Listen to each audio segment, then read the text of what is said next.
Bismillahirrahmanirrahim. Assalamualaikum warahmatullahi wabarakatuh. Salam sejahtera untuk kita semua.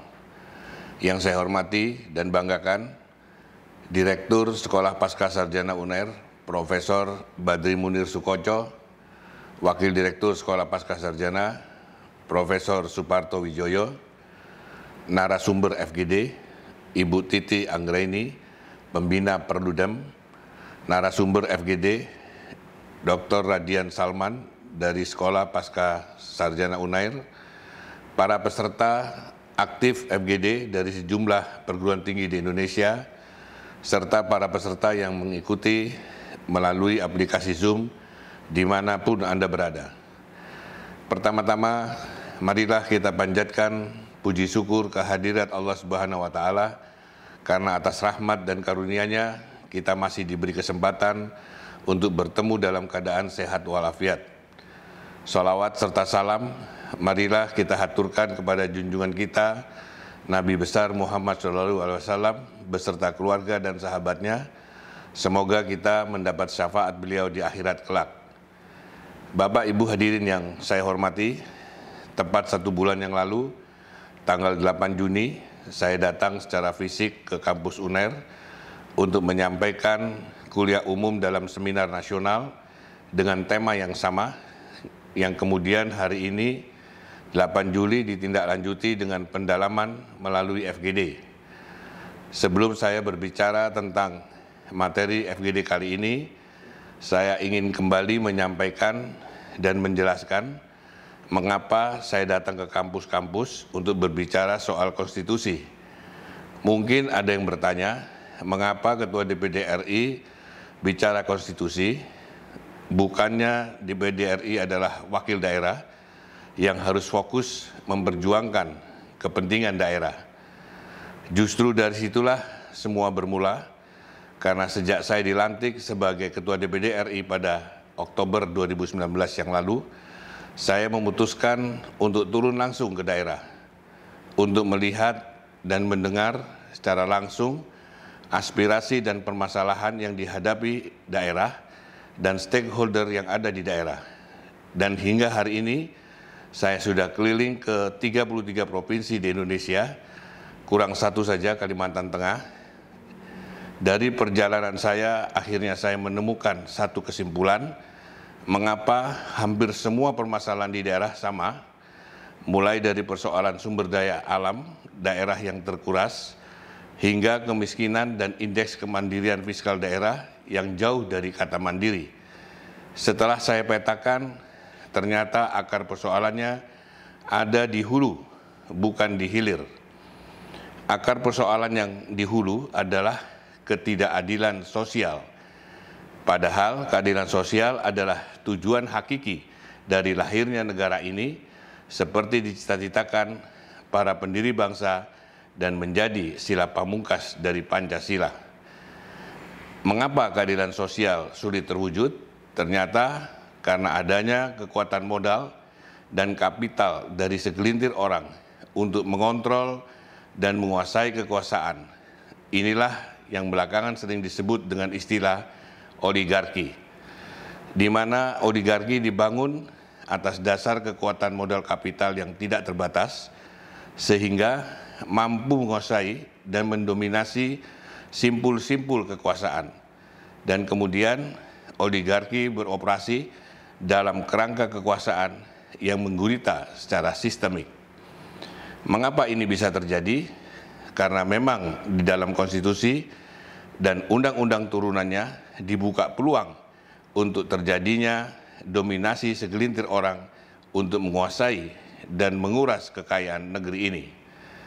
Maka pembenahan atau koreksi atas hal itu harus dilakukan di hulu, bukan di hilir.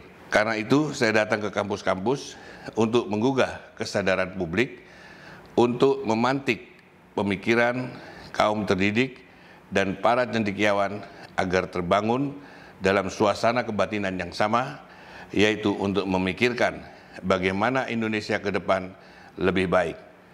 Bagaimana Indonesia bisa menjadi negara seperti yang dicita-citakan para pendiri bangsa ini, bukan negara dengan mazhab kapitalisme liberal.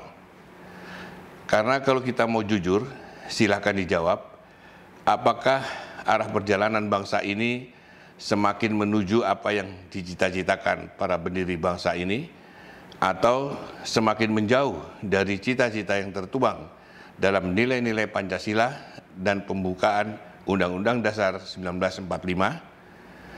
Bapak Ibu hadirin yang saya hormati, ada dua fokus materi dalam FGD kali ini, yakni Presidential Threshold atau ambang batas pencalonan presiden dan peluang calon presiden perseorangan atau dari jalur non-partai.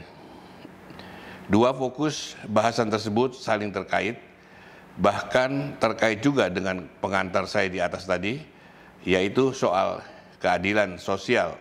Para narasumber dan peserta FGD pasti telah mempelajari dengan detail materi FGD kali ini. Saya hanya akan memberi penekanan singkat saja. Pertama, Undang-Undang tentang Pemilu di pasal 222 yang memberi ambang batas 20% kursi DPR atau 25% perolehan suara partai politik secara nasional. Sama sekali tidak derivatif dari pasal 6A Undang-Undang Dasar Hasil Amandemen 2002, karena pasal 6A ayat 3 dan 4 mengatur ambang batas keterpilihan, bukan pencalonan. Tetapi faktanya oleh Mahkamah Konstitusi hal itu dianggap open legal policy pembuat undang-undang. Di sini masalahnya, oleh karena itu DPD RI ingin memperjuangkan agar dalam amandemen kelima harus dilakukan koreksi dengan memberi frasa yang lebih kuat tentang tidak adanya ambang batas pencalonan. Karena setiap partai politik atau gabungan partai politik berhak mengajukan pasangan calon presiden dan wakil presiden. Untuk itu, DPD RI melalui FGD kali ini membutuhkan rekomendasi dan latar belakang pemikiran, perlunya memberi frasa yang lebih jelas dan kuat terhadap hal itu. Kedua, masih dalam pasal 222 Undang-Undang Pemilu, di mana terdapat kalimat pada pemilu anggota DPR sebelumnya, juga tidak derivatif dari pasal 6A ayat 2 yang diambil dari kalimat sebelum pelaksanaan pemilihan umum. Karena makna dan hermeneutika kalimat sebelum pelaksanaan pemilihan umum sangat berbeda dengan kalimat pada pemilu anggota DPR sebelumnya. Tapi lagi-lagi oleh Mahkamah Konstitusi hal itu dianggap open legal policy, sehingga upaya judicial review atas pasal 222 Undang-Undang Pemilu mengalami kegagalan. Padahal kalimat pada pemilu anggota DPR sebelumnya telah menjadi penghalang bagi partai politik baru peserta pemilu pada 2024 nanti untuk mengajukan pasangan calon presiden dan wakil presiden. Sementara konstitusi menyatakan pasangan calon presiden dan wakil presiden diajukan oleh partai politik. Jadi undang-undang pemilu khususnya pasal 222 itu dapat disimpulkan sebagai desain besar dari oligarki untuk menguasai negara secara keseluruhan, sehingga negara mengabdi pada tujuan oligarki untuk memperkuat akumulasi kekayaannya. Kalau perlu, negara harus menjadi pelayan bagi kaum oligarki. Saya mencatat setidaknya ada 4 dampak negatif yang terjadi di negara ini akibat adanya presidential threshold yang diatur di undang-undang pemilu tersebut. Yang pertama, hanya akan muncul 2 pasangan calon yang head to head. Meskipun di atas kertas didalilkan bisa memunculkan 3 hingga 4 pasang calon, tetapi tidak begitu di dalam prakteknya. Buktinya, dalam pemilu yang lalu-lalu, bangsa ini hanya sanggup memunculkan 2 pasang calon. Dampaknya, kita menyaksikan pembelahan politik dan polarisasi yang begitu kuat di akar rumput, dan itu masih kita rasakan hingga detik ini dan sangat tidak produktif bagi perjalanan bangsa dan negara ini. Kedua, presidensial threshold mengecilkan potensi bangsa, karena sejatinya negeri ini tidak kekurangan calon pemimpin kompeten, tetapi kemunculannya digembosi aturan main yang sekaligus mengurangi pilihan rakyat untuk menemukan pemimpin terbaiknya. Semakin sedikit kandidat yang bertarung akan semakin mengecilkan peluang munculnya pemimpin yang terbaik. Ketiga, presidensial threshold berpotensi memundurkan kesadaran dan partisipasi politik rakyat. Pembatasan calon berarti membatasi saluran politik pemilih. Peluang pemilih untuk tidak memilih alias golput menjadi tinggi karena calon terbaik menurut mereka tidak mendapat tiket untuk maju, sehingga kedaulatan rakyat melemah digerus kedaulatan partai yang semakin menguat. Dan keempat, partai kecil cenderung tak berdaya di hadapan partai besar terkait keputusan tentang calon yang akan diusung bersama. Padahal sejatinya partai politik didirikan untuk mengusung kadernya agar bisa tampil menjadi pemimpin nasional.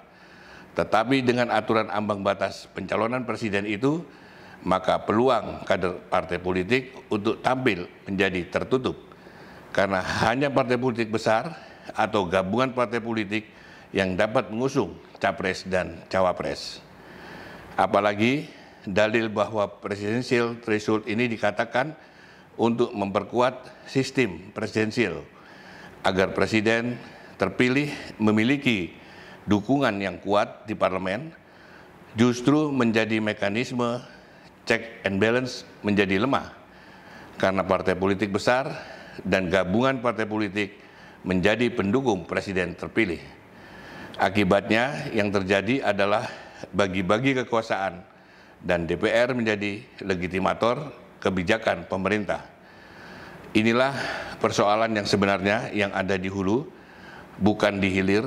Terus terang, selama ini yang banyak diperdebatkan dan didiskusikan di masyarakat adalah persoalan-persoalan di hilir, bukan di hulu. Meskipun berkongsi dalam politik adalah sesuatu yang lumrah, namun menjadi jahat ketika kongsi dilakukan dengan mendesain hanya agar ada dua pasang kandidat capres-cawapres yang bisa benar-benar berlawanan dan memecah bangsa, dan sebaliknya bisa pula seolah-olah berseteru. Aturan presidensial threshold bisa membuka peluang menuju dua kemungkinan itu, terlebih ketika oligarki semakin menguat, didukung jaringan dan sokongan finansial. Oligarki bisa mengatur permainan politik di dua kubu bersebelahan. Bapak Ibu hadirin yang saya hormati, terkait dengan peluang calon presiden dan wakil presiden perorangan atau dari kalangan non-partai adalah sebuah ikhtiar untuk mengembalikan atau memulihkan hak konstitusional DPD RI dalam mengajukan pasangan capres-cawapres.